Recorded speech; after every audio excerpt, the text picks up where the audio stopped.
அந்த extra building கட்டுறதுக்கு எங்க கம்பெனியே செலவு பண்ணோம்.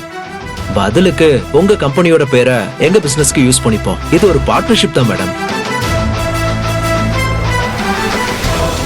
அம்மா நான் வந்து பொறுமையா இரு, அவர் பேசி முடிக்கட்டும். இல்லம்மா இது கொஞ்சம் நல்ல டீலிங்கா இருக்குமா. இப்பதான் எனக்கு கொஞ்சம் ரிலாக்ஸா இருக்குமா. அபி, நாம எதிர்பார்த்த நம்பிக்கை வெளிச்சம் இதான் போல இருக்குப்பா. இது குட் ப்ரொபோசல் தான் அம்மா. நீங்க என்ன சொல்றீங்க மேடம்? மேடம், இது எங்க கம்பெனியோட ப்ரொஃபைல்ஸ். நாங்க பண்ண ப்ராஜெக்டோட டீடைல்ஸ் எல்லாம் இதுல இருக்கு. உங்க ரெஃபரன்ஸ்க்கு வச்சுக்கோங்க. மேடமோட நம்பர் அதுல இருக்கு. அப்புறம் நான் மேடம் கிட்ட என்ன சொல்லட்டும்? உங்க மேடத்தோட ஆஃபருக்கு முதல்ல தேங்க்ஸ் சொல்லுங்க. நான் உடனடியா பதில் சொல்ல முடியாது, யோசிக்க கொஞ்சம் டைம் கொடுங்க. டெஃபினட்டா நான் யோசிச்சுட்டு சொல்றேன். Okay madam. அம்மா அபி, பொறுமையா இருப்பா. ஓகே மேடம், இதுக்கப்புறம் உங்க விருப்பம். நான் கிளம்புறேன். Thank you madam. ஒரு விஷயம், எங்க மேடம் கூட இத்தனை வருஷமா நான் டிராவல் பண்ணதை வச்சு சொல்றேன். அவ்வளோ ஈஸியா யாருக்கும் ஹெல்ப் பண்ண மாட்டாங்க. ஆனா உங்க கம்பெனி மேல அவங்களுக்கு நல்ல மரியாதை இருக்கு. உங்களை பத்தி நிறைய தெரிஞ்சு வச்சிருக்காங்க. ஆக்சுவலி உங்களை ஒரு ரோல் மாடலா நினைச்சுதான் அவங்க கம்பெனியே நடத்துறாங்க.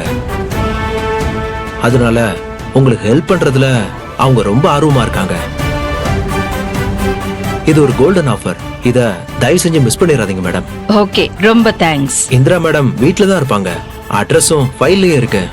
நீங்க நேர்ல வந்து அவங்கள மீட் பண்ணி பேசுங்க. உங்க முடிவை சொல்லுங்க. நான் வரேன் மேடம். தேங்க்யூ. ஓகே.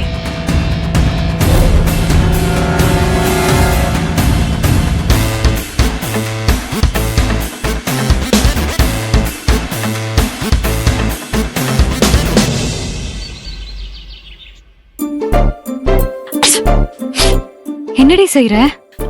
ரசம் தாளிக்கிறேன். ஏண்டி, அங்க அத்தையா அவ்வளவு நேரம் தாளிச்சது பத்தாதுன்னு இங்க வந்து நீ ரசம் தாளிச்சிட்டு இருக்கியா?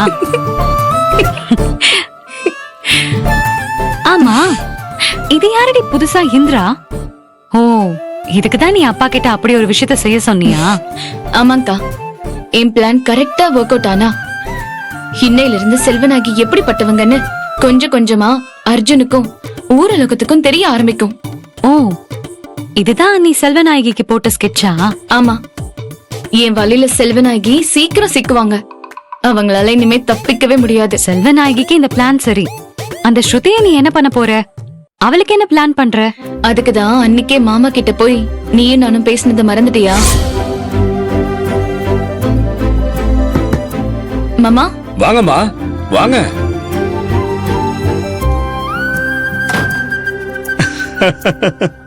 என்னம்மா ரெண்டு பேரும் ஜோடி போட்டு வந்திருக்கீங்க?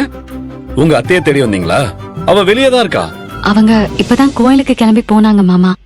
அதனாலதான் உங்ககிட்ட ஸ்ருதிய பத்தி கொஞ்சம் தனியா பேசலான்னு வந்தோம் மாமா.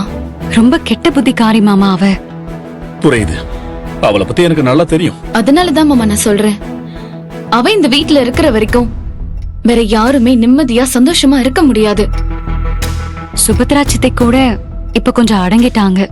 ஆனா அந்த ஸ்ருதி ரொம்ப விஷமத்தனம் பண்றா மாமா. அவளால தேவி அக்காக்கு மட்டும் இல்ல, நம்ம எல்லாருக்குமே பிரச்சனை தான். நீங்க ரெண்டு பேரும் சொல்றது உண்மைதாமா.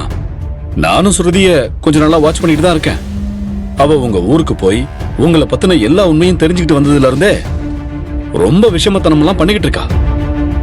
அதுக்கு நம்ம என்னமா பண்ண முடியும்? சேதுவோட மகளாச்சே. அவளை ஏதாவது பண்றதா இருந்தா ஒரே அடியா இந்த வீட்டை விட்டு துரத்துனாதான் நல்லா இருக்கும். கரெக்ட் மாமா, அதத்தான் நாங்களும் இப்ப சொல்ல வந்தோம்.